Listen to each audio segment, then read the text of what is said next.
অধিকার এবং সমতা, মর্যাদা।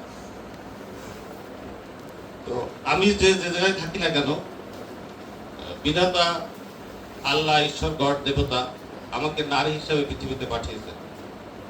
এবং এই যে নারী হিসাবে আমার স্বীকৃতি এবং আমার অধিকার প্রতিষ্ঠা করা, এই করার জন্য আমাকে বিভিন্ন সময়ে সমাজ, রাষ্ট্র, ধর্ম আমাকে বিভিন্ন আঙ্গিকে, বিভিন্ন রূপে সাজিয়েছে এবং আমাকে চেষ্টা করছে এই সমাজে একটা অবস্থান তৈরি করে দেওয়ার জন্য।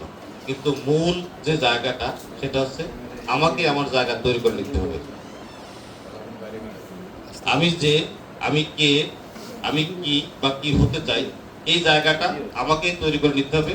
আমি একজন নারী, নারীর অধিকার প্রতিষ্ঠা করা এবং আমার যে যোগ্যতা, দক্ষতা, সেটাকে সমাজের কাছে